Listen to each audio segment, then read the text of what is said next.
Ah, there you are. I was expecting you. Let us begin.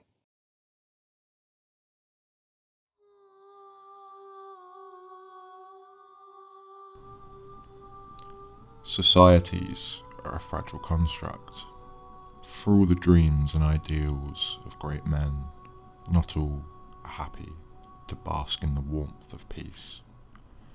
Some simply cannot function in society, whilst others are too great a threat to even be given a chance.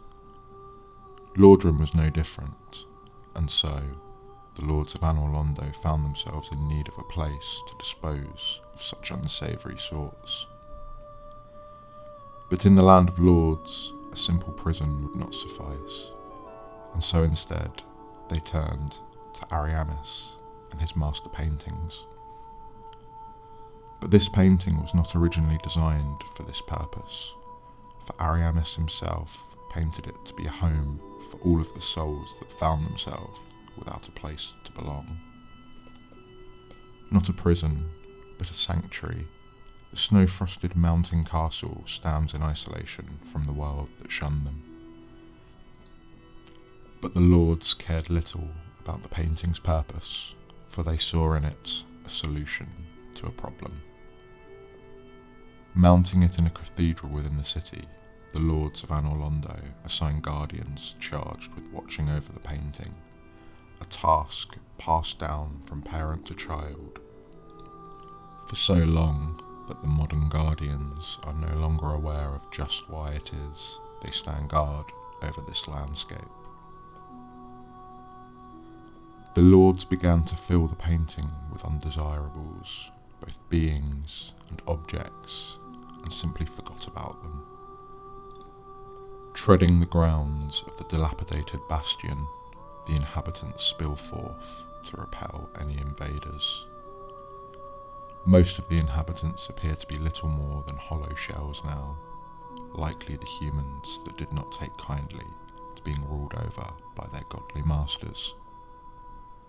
Some have even bloated and malformed, their bodies turning into giant bloody sacs, brimming with highly toxic fluids that explode upon death and pelt any unfortunate souls in its vicinity with a deadly shower. But humans are not the only inhabitants of this frozen world. Tall, hybrid creatures, part crow and part woman, patrol the skies.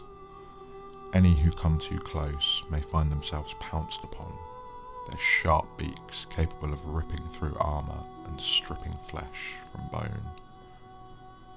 But these creatures too are enemies of the gods, for upon their death their ears can be claimed and turned in to Lord Gwyndolin in the name of the Blades of the Dark Moon, a traditional trophy taken only from those who have sinned against the gods. And there is yet more to this tale, perhaps even evidence of a far greater prisoner within this painting. Throughout the grounds, various artifacts can be found that are used in the worship of Velka, the goddess of sin.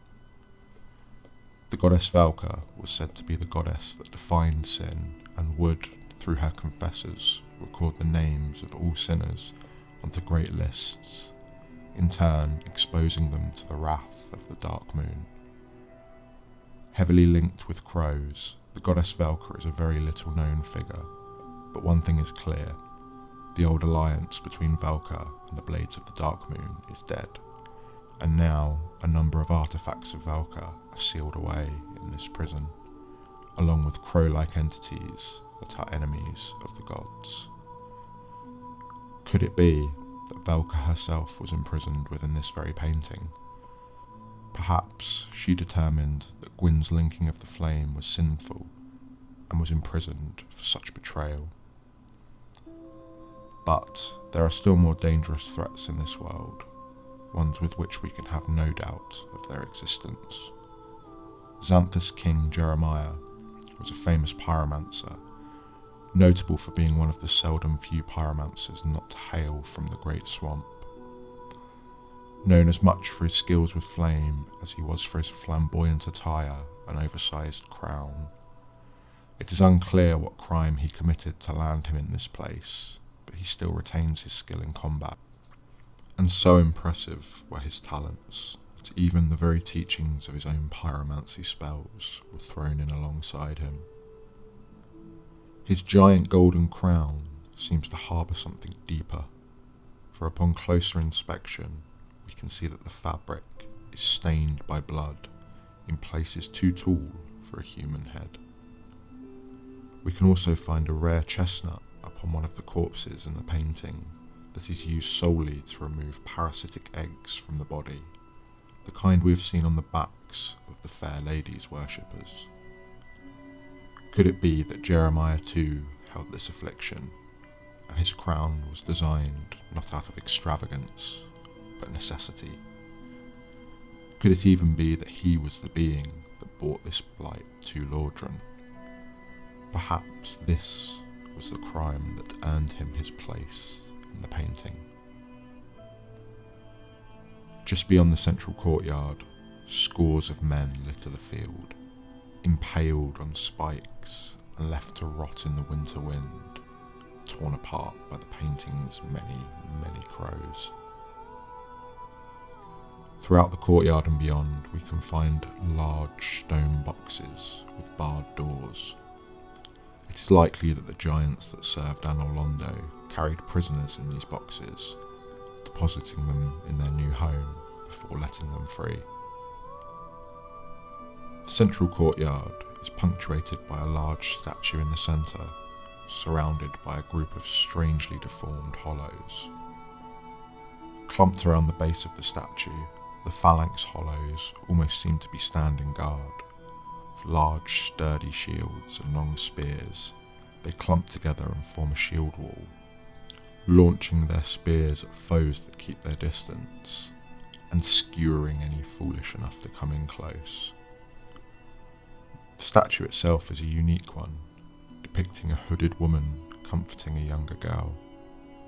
Given its position and its defence, it is likely that this statue depicts someone very important to the residents of the painting, perhaps some sort of goddess, or even their queen. The remains of a small gathering place can be found just away from the courtyard, likely a place of worship given the layout of the room. Clearly, there is a religion within this painting, and given the nature of their captivity, these residents seem unlikely to be worshippers of Gwyn's way of white. So who then is this church dedicated to? Pushing deeper into the painted world, we can find something that may shed a little light on this. Tucked away and alone, we can find a corpse garbed in the cloth of a confessor, priests in service to the goddess Velka. Perhaps it was his chapel below, where he preached and listened to the confessions of his fellow painting dwellers. Or could it be that he was killed by the inhabitants due to them favouring another deity over his own? Higher up the fortifications, a frigid body of a humble blacksmith can be found, frozen solid from the exposure, grasping in his hands a black ember. This ember is likely the reason behind the smith's fate, as its sole use is in the creation of occult weaponry, weapons forged with the very purpose of slaying gods.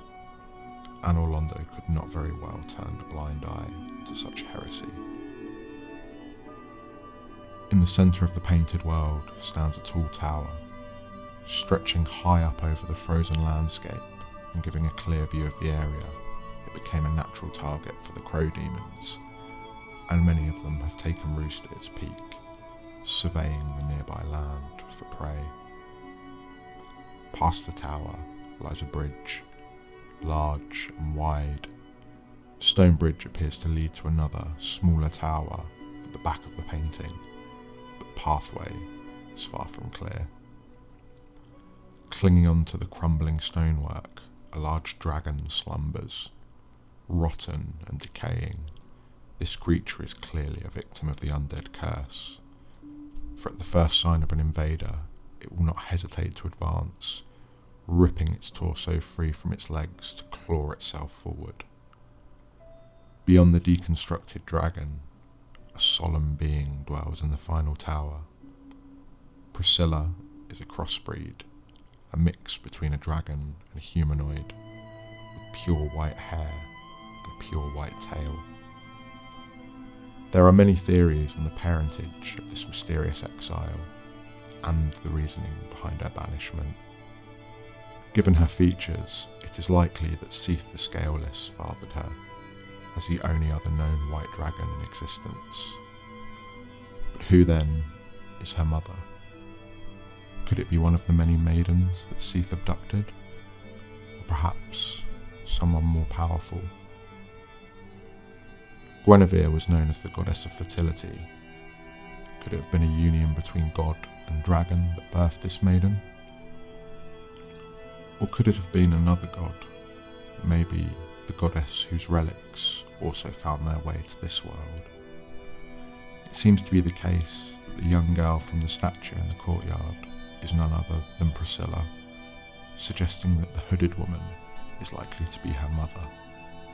But it would seem that even if she herself had the answers, she would likely not care to share them with outsiders.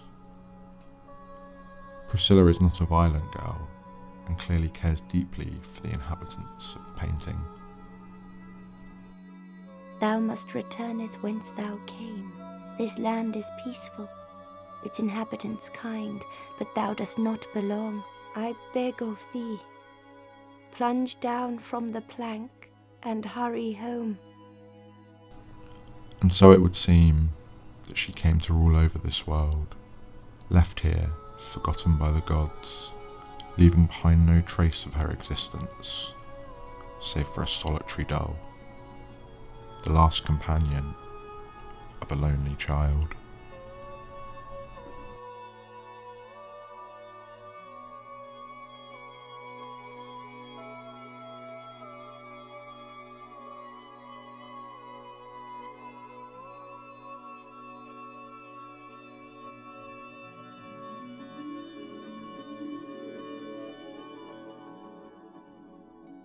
Now go. Whatever you do, do not crack and go hollow, lest my time spent on you be wasted.